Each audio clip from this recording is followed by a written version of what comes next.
muito fácil. Mas como é que eu faço? Puxa, acabou. Cara, isso parece um movimento periódico. Por quê? Porque o movimento periódico é toda situação que se repete de um modo de tempo igual. Diferente do movimento oscilatório, que é todo movimento de vai e vem em torno de um ponto de equilíbrio, como um lustre, por exemplo. Eu não consigo entender isso aqui. Não entra na minha cabeça esse negócio aqui de MHS. Não entra. Por que tu não entende? Como é que isso aqui surge? Onde é que isso aqui aparece? Olha, eu tenho aqui uma imagem que pode esclarecer muito isso aqui. Se tu olhar bem pra mim, imagina que eu tenho uma bolinha descrevendo um movimento circular. Uma bolinha girando, tipo num carrossel. Aquelas rodas gigantes, por exemplo. Imagina isso daí. E aí tu imagina que eu boto tipo um anteparo, como se fosse uma lousa, um papel para poder ver. E coloco uma lanterna em cima. No momento que eu colocar uma lanterna aqui em cima e essa bolinha estiver girando, aqui embaixo a sombra dela vai estar descrevendo um movimento de vai e vem, vai e vem. Em relação a esse ponto aqui de equilíbrio, ó. Tanto, ó, quando a bolinha estiver vindo para cá, essa sombra vai estar vindo para cá. Quando a bolinha estiver voltando, a sombra vai estar indo. Isso que a sombra faz é o movimento harmônico, é o MHS. E aí ela pode ir até uma posição máxima, que é chamada de amplitude, e uma posição mínima, que é de módulo igual à amplitude, sendo que no lado negativo. Isso é o MHS. Ei, Luiz, tu poderia me explicar essa função horária da elongação no MHS? Porque eu já tentei estudar e eu não consigo entender de jeito nenhum. Claro, posso sim, ó. Pra tu descobrir onde é que tá a partícula na função horária do MHS, é por essa fórmula aqui, tá vendo? Mas o que é o X? O X é a posição da partícula. Então, o X igual a amplitude, que é o A, vezes o cosseno de ômega t mais φ0. O ômega é a pulsação e o φ0 é a posição inicial da partícula na função horária do MHS. Então, para eu descobrir essa posição, só preciso substituir.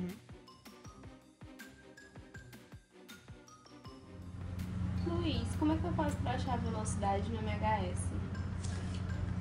Por essa fórmula aqui, ó. E só uma coisa. A velocidade do MHS, ela pode ser obtida pela velocidade do MCU, certo? Tá aqui, ó. A velocidade é igual a menos ômega A, que é pulsação da amplitude, vezes o seno de ômega t mais φ0. Ômega t, que é a pulsação, e o φ0 é a posição inicial da partícula, certo? E o T é o tempo, né? Entendi. Obrigada.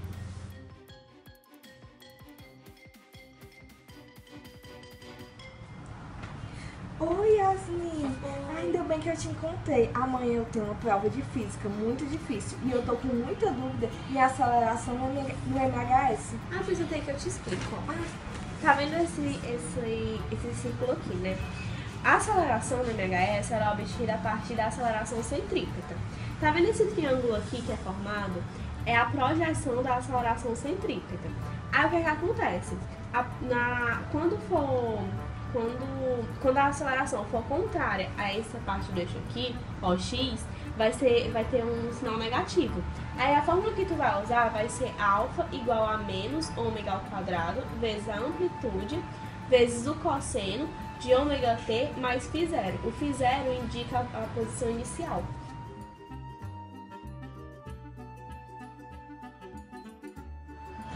Gabi, me explica essa parte de oscilador massa molar horizontal, que eu não consigo entender. Claro, eu explico.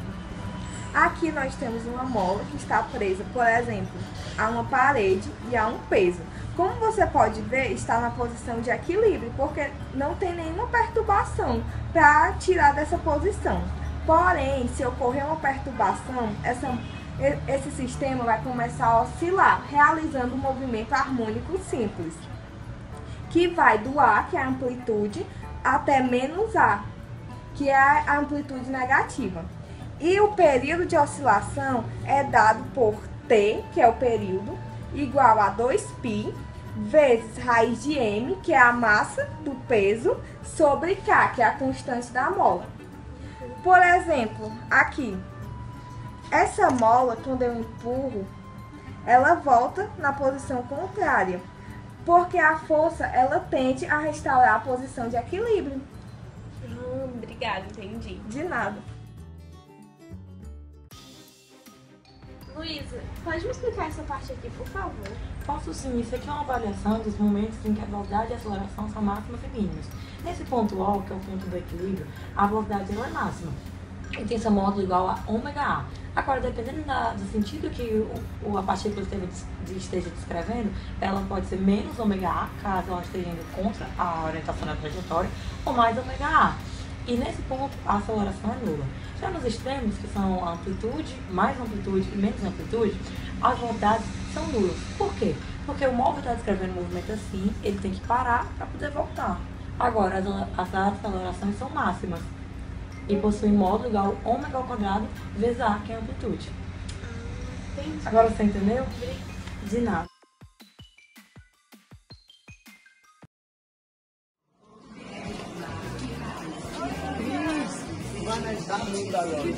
Sabe aquele assunto pêndulo simples? Pois é, a gente tá entrando no colégio. Então, eu não tô entendendo nada e daqui a pouco eu vou ter uma prova. Pois é, eu acabei de chegar no meu curso de física, eu tava vendo isso mesmo. Pêndulo é um sistema constituído por uma partícula suspensa ligada a um fio, flexível, inextensível e de massa desprezível. Eu não tô entendendo, tem como tu demonstrar como é que... Eu tenho até um colar, dá pra representar mais ou menos como funciona um pêndulo. Aqui, ó. Você faz isso, aí ele realiza oscilações. Quando nós tiramos o pêndulo do seu ponto de equilíbrio, ele realiza oscilações. Entendeu? Tá, tô entendendo. Mas tem alguma fórmula, alguma coisa assim? Tem. Eu tô aqui em anotações, aí vamos lá que eu te mostro. Agora tá igual mesmo? Bora lá.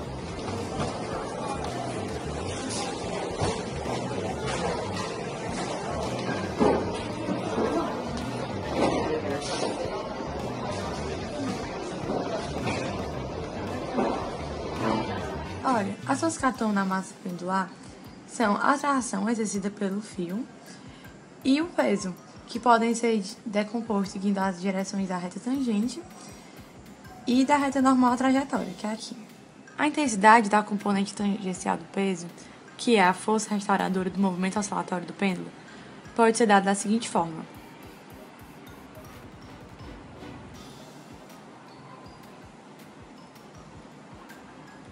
Assim, massa vezes a gravidade vezes o seno de θ.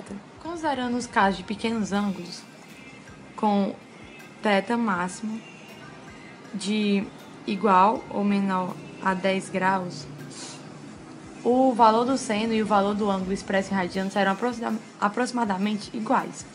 Então, isso também pode ser expresso da seguinte forma.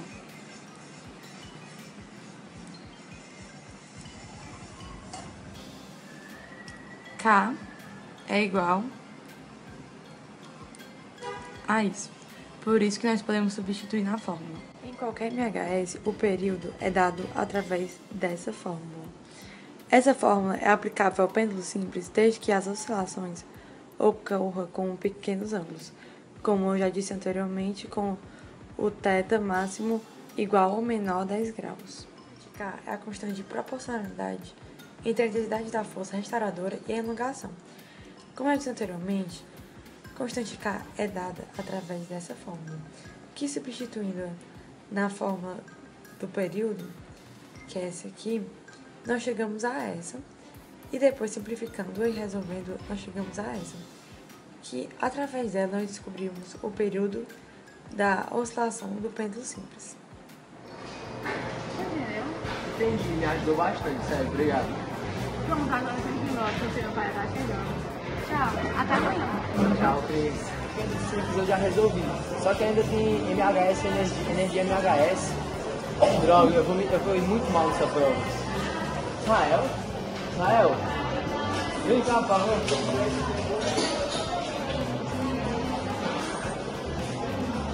E aí, como é que tá tudo, beleza? Ei, tu tá entendendo aquele conteúdo? Parte de energia, MHS, tem como tu me ensinar alguma coisa? Energia do MHS. Bem, aqui a gente tem uma mola, né, onde em uma extremidade ela está presa aqui em um objeto fixo e na outra extremidade ela tem um bloco de massa M. Esse bloco de massa M ele sofre ação de uma força externa. E o que acontece? Quando a gente cancelar essa força externa aqui, ele vai se deslocar da direita para a esquerda sobre a ação de uma força elástica. Essa força elástica que atua da direita para a esquerda vai deslocar o bloco e vai fazer com que ele passe sobre um determinado ponto onde a sua força resultante elástica vai ser igual a zero. Continuando com o deslocamento, essa força que atua da direita para a esquerda vai trazer o bloco até um momento de compressão máxima, onde a força resultante, a força elástica, vai passar a atuar da esquerda para a direita. Se não houver nem nada que possa dissipar a energia, a gente pode concordar que a energia se torna constante, a força se torna constante no caso, né? Então a gente pode concluir que o quê? Que a energia mecânica, que é igual à energia cinética mais a energia potencial elástica vai ser constante.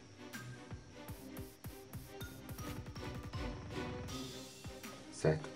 Vale lembrar que a energia cinética ela é igual a mv quadrado sobre 2 e a energia potencial elástica ela é igual a kx ao quadrado sobre 2, onde x é a posição, é uma constante, né, da energia potencial elástica. Se a gente for estudar um movimento, o que acontece? Aqui, se a gente analisar, quando ele se encontra nessa posição, onde ele sofre a ação da força externa, no caso, o que a gente pode ver? Que é um momento em que a velocidade é igual a zero. Se a velocidade é igual a zero, a energia cinética também é igual a zero. E consequentemente, a energia mecânica vai ser igual à energia potencial elástica. Nesse caso, a energia mecânica vai ser igual ao kx ao quadrado sobre 2. No caso, a energia mecânica vai ser o Ka ao quadrado sobre 2, onde esse A é a amplitude, digamos assim, da mola em relação a esses dois pontinhos aqui. Você entendeu? Entendi, velho. Valeu, obrigado aí. Mas agora sim a prova vai dar certo. Vou falar sobre o conceito de onda. Onda é uma perturbação que se propaga no meio. Ela não transporta matéria, e sim energia. Vamos considerar dois tipos, a eletromagnética e a mecânica. Bom, já nas ondas eletromagnéticas, elas são geradas por cargas elétricas postas a oscilar. Essa oscilação dá origem aos campos elétricos e campos magnéticos, variáveis que se propagam sem a necessidade de um meio material. Agora eu vou falar sobre a propagação de um pulso. A perturbação que transporta energia ela é chamada de onda, e a perturbação que ela ocorre apenas uma vez é chamada de propagação de pulso. O pulso de uma onda é qualquer perturbação que se propaga através de um meio, transmitindo energia para esse meio. Podemos descrever determinada porção de matéria pelo seu volume, pela sua massa, pelas suas propriedades físicas e químicas da matéria em questão. Mas a descrição de uma onda ela necessita de um conjunto de variáveis completamente diferentes. Vamos analisar uma onda produzida em uma corda esticada.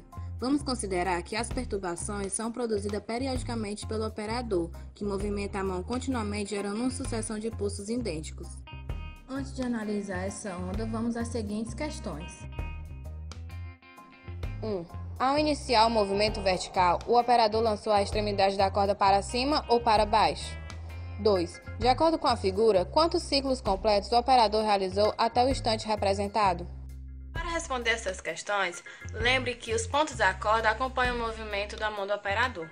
Além disso, considere que a mão do operador ocorre em ciclos repetitivos e que cada ciclo corresponde ao vai e vem do movimento da mão, subindo e descendo, além da posição inicial, e subindo novamente, retornando à posição inicial. Com isso, concluímos que o operador iniciou o movimento levando a mão para cima e que até o instante representado, ele realizou 4 ciclos completos. Continuarei falando sobre características de uma onda e falarei as 3 grandezas importantes sobre a onda, que é a velocidade, período e frequência. Período é o tempo necessário para a realização de um ciclo completo e é representado pela letra T. Frequência é o número de oscilações ocorridas em um determinado tempo. Na fórmula F é igual a 1 sobre T, F significa frequência, é igual a 1 sobre T. Já a velocidade é determinada pela distância percorrida sobre o tempo gasto. Agora eu vou falar sobre as ondas mecânicas e as ondas eletromagnéticas. As ondas mecânicas são aquelas que necessitam de um meio material que propague a perturbação. Na propagação desse tipo de onda, o que vibra são porções de matéria. Por causa da reflexão de onda numa corda. Se a corda tiver uma fixação fixa, haverá inversão de fases, ou seja, ela vai crista e volta vale e vai vale e volta crista. Agora, se ela tiver uma fixação móvel, não haverá inversão de fases. Ela vai crista, volta crista, vai vale e volta vale. Veja, temos aqui a representação de uma onda através da mola. No caso, será então a onda transversal. Vejamos o que acontece ao fixarmos ela com o cólex da outra ponta e provocarmos oscilação a partir da ponta. Veja bem, a onda bate e volta com o mesmo ângulo. O ângulo refletido é igual ao ângulo incidente. Refração de uma onda numa corda. Amarrando as 2 cordas, uma mais fina e outra mais grossa, começando o pulso consistente pela corda mais fina, ao chegar na corda mais grossa ela é refratada e ao voltar ocorre a inversão de fases. Começando o pulso consistente pela corda mais grossa, ao chegar na corda mais fina ela é refratada e sendo refletida sem inversão de fases. Temos agora aqui a representação da refração de uma onda. Vemos que uma onda, ao atravessar águas profundas, tem certa velocidade, certo comprimento de onda, e ao incidir, trocando de meio assim para águas rasas, essa velocidade se altera e o comprimento de onda também. Dessa forma, o ângulo também se altera. Essa é a refração. Ao trocar de meios, há uma mudança na velocidade e no comprimento de onda, apesar de que a frequência continua a mesma. Bom, dentro de fenômenos ondulatórios, podemos destacar outros 2 conceitos, que é a reverberação e o eco. O eco é quando você consegue distinguir o pulso sonoro da onda refletida, ou seja, você vai ouvir a sua voz 2 vezes, o pulso normal e a que não foi refletida, com um tempo diferente.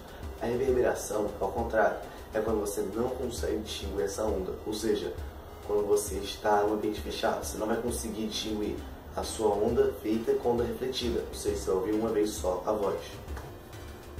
Interferência. Interferência ela pode ser tanto construtiva quanto destrutiva. A interferência construtiva é, por exemplo, quando eu tenho uma linha e vem pulso de onda de 2 em direções diferentes, em sentidos diferentes, vem uma crista desse lado e outra crista desse lado. No momento que elas se cruzam, elas vão formar uma crista maior, ou seja, vai haver a soma das suas amplitudes. Caso seja vale, também será interferência construtiva, haverá a soma das suas amplitudes e formará um vale maior. A interferência destrutiva é ao contrário, ou seja, é quando é crista com vale e vale com crista. O que acontece? Quando vem uma onda crista e outra vale aqui, as suas amplitudes serão diminuídas. A polarização é um fenômeno exclusivo das ondas transversais, não podendo ocorrer nas ondas longitudinais. Ela se consiste em uma onda transversal que, vibrando em várias direções, tem uma das suas direções selecionadas, enquanto as outras são impedidas de passar. Um exemplo disso é uma onda luminosa. Vejamos agora o uso de uma lente polarizadora. Ao colocar a lente polarizadora, no caso para a luz, nós vemos uma diminuição das direções da propagação da onda da luz. Assim, pela lente nós vemos uma imagem muito mais escura. Agora, se colocarmos outra lente polarizadora, como está sendo colocado, e ao percebermos que as duas ficarem perpendiculares, não conseguimos enxergar mais nada, pois as direções da luz são completamente afobadas, digamos assim, e a luz não consegue passar. Vamos agora ver as ondas estacionárias. Acompanhe um exemplo com o nosso cientista. Utilizando de novo o exemplo da reflexão e colocando o ponto fixo do outro lado, provocando várias oscilações, nós vamos ter os harmônicos. Veja, nesse caso ele apresenta o primeiro harmônico. Mas não nos restringimos a só isso, podemos ter o segundo, o terceiro, quantos harmônicos quisermos. Isso vai depender da frequência que nós aplicarmos de um lado. Isso ocorre, essa formação que nós instituímos muito bem para chamar de harmônico, ocorre pelas regiões de encontro das várias ondas refletidas pelas oscilações. Ou, por exemplo, temos as regiões ventrais e nodais. Nas regiões de ventres e regiões ventrais, nós encontramos interferência construtiva, pois as ondas, ao encontrarem crista com crista, vale com vale, irão se aumentar. E temos as regiões nodais, as regiões dos nós, onde, ao se encontrarem por interferência destrutiva, encontrando crista com vale, ela irá se destruir, diminuindo de tamanho. Isso vai depender exatamente da frequência que aplicarmos, e essa frequência vai ser igual ao número de nós que nós quisermos, vezes a velocidade, dividido por 2 vezes o comprimento do meio, o comprimento total. Então, é assim que nós conseguimos provocar as ondas estacionárias, que conseguimos distinguir pelos seus harmônicos, veja bem. Aí temos o terceiro harmônico agora. O som é uma onda mecânica tridimensional e longitudinal, ou seja, ela precisa de um meio de propagação, propaga-se em todas as direções e o tipo de vibração que gera é paralela à sua propagação. As ondas sonoras podem sofrer os fenômenos ondulatórios da reflexão, refração, difração e interferência. As propriedades relacionadas com a nossa capacidade de percepção do som são denominadas de propriedades fisiológicas do som. O ouvido humano não consegue captar as frequências do som abaixo de 20 Hz.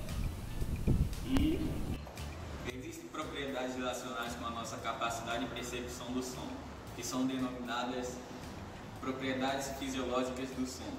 O ouvido humano não consegue captar todas as frequências a que está exposto, mas existe um intervalo de frequência audível para os seres humanos, que é no mínimo de 20 Hz até 20.000 Hz, que é o máximo. Os sons abaixo do mínimo percebido pelo sistema de audição humano são denominados infrassons, e os acima de 20.000 Hz são chamados de ultrassons. Existem aplicações tecnológicas para os sons. Um deles é a ultrassonografia, que usa os ultrassons para a formação de imagens a partir da reflexão desses sons. Outro exemplo são os sonares, que identificam as dimensões de obstáculos à frente do submarino a partir dos ultrassons. Pronto, pessoal, acabou a aula. O que aconteceu? Ele deu a aula. Que aula?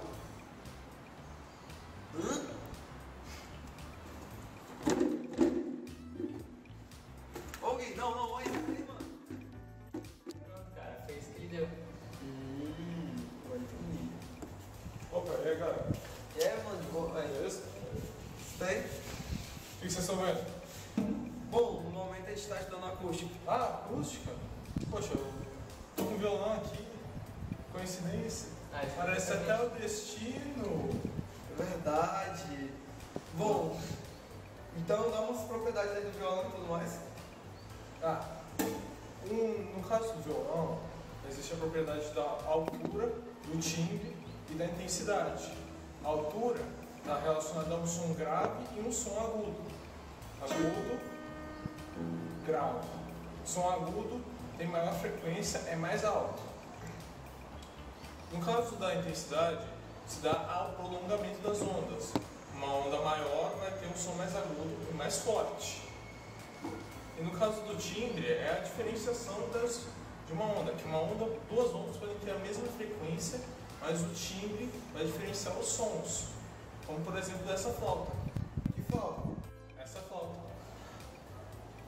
Nossa. Então, se você puder soprar, enquanto eu fizer um som assim e você fizer um som assim, o timbre vai poder diferenciar eles, porque mesmo estando na mesma frequência, o som vai ser diferente por causa do timbre. Interessante. Ah, é só isso que vocês estão estudando? Eu acho que é só isso mesmo. É, por enquanto é só. Mas a gente vai ter que dar uma saída agora pra poder dar uma revisada antes da prova. Né? Tá bem. Falou. Ô, mano. Falou. Deixa eu ver. Falou. Então, basicamente é tudo isso que a gente tem que estudar pra revisão, né? Ah, eu acho que sim. Não, pera. Ainda tá faltando as propriedades das ondas sonoras. Ah, é, bem que eu me lembro. Justamente da refração, a difração e a reflexão. Mas tu tá sabendo desses três? Ainda não, preciso estudar. Ixi, então, mas não é muita coisa não, cara, relaxa. Bom, basicamente a refração ela consiste em a onda sonora passar de um meio para o outro, mudando, sei lá, sua velocidade, até mesmo o comprimento da sua linha, mas não mudando a frequência. Já a difração, no caso, é o fenômeno em que a onda sonora pode transpor objetos. Ou seja, se colocar um objeto entre a fonte sonora e o ouvido humano, no caso, o som pode ser até ser enfraquecido, mas ele não vai ser extinto, fazendo com que se entenda que a onda sonora ela não vai em linha reta. E no caso, ela vai justamente indo pelas extremidades dos objetos. No caso, ela faz desvios até chegar no aparelho auditivo. E bom, e vindo também da difração, eu também tenho que citar a reflexão do som, que ocorre de uma maneira parecida com a reflexão da luz. Bom, basicamente, quando uma onda sonora se propaga, e ela encontra um objeto, como por exemplo uma parede, ela incide sobre a barreira e retorna para o meio no qual ela tinha se propagado, fazendo com que desaparecimento se origine-se outros dois, no caso o eco e também a reverberação. Bom, se bem que eu até estudei já a reverberação e o eco, isso você já estudou? Estudei, passei esses dois, não. Bom, deixa eu explicar. A reverberação ela ocorre quando o som refletido atinge o observador no instante em que o som direito está se extinguindo, ocasionando prolongamento da sensação auditiva. Bom, já o eco ocorre quando o som produzido se distingue do som direto. E se você quiser saber, para uma pessoa ouvir o próprio eco, ela tem que estar situada a 17 metros do obstáculo refletido.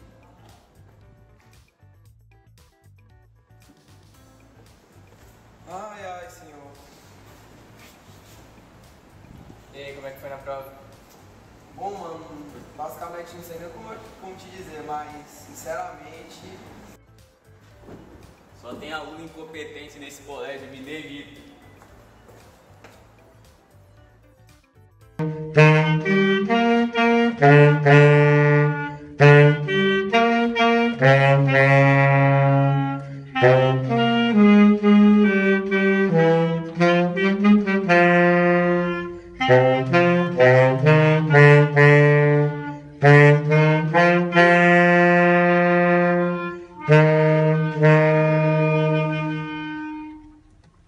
Ei, uma pergunta.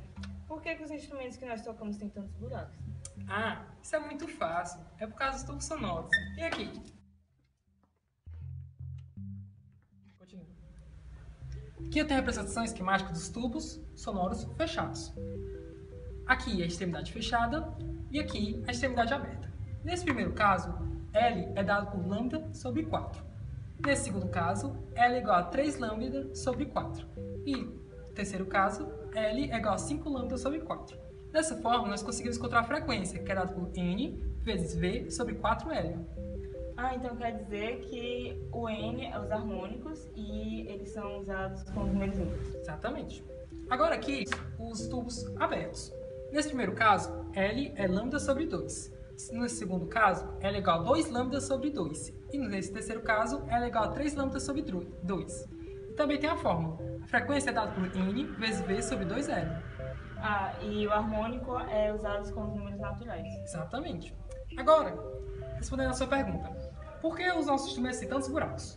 Quando todos os buracos estão fechados, é como se estivesse fazendo todo o tubo.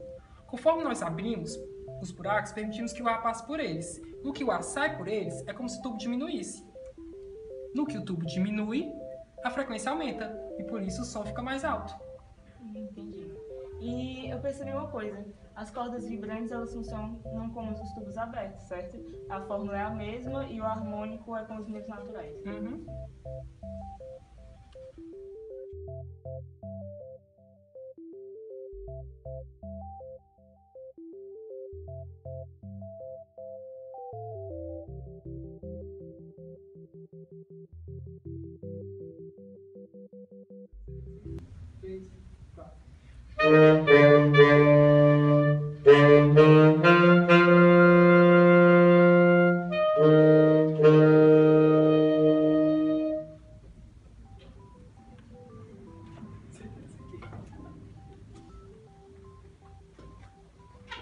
Ei, Fernando, você escutou eles tocando? Escutei sim. É tão interessante, né, que faz diferença quando você está mais próximo ou mais distante de onde eles tocam.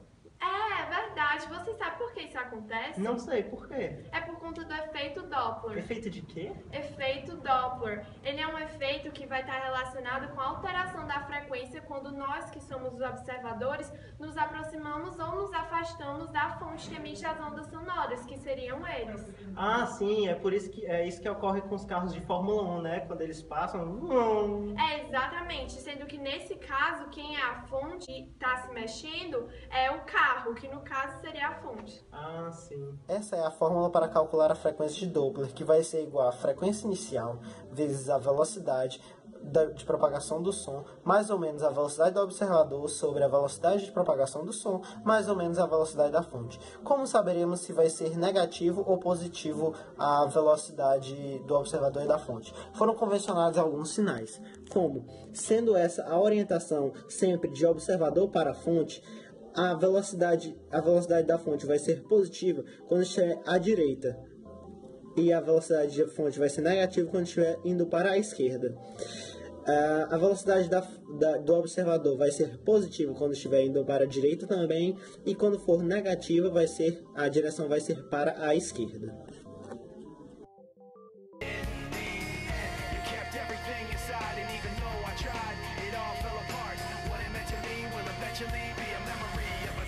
Tried so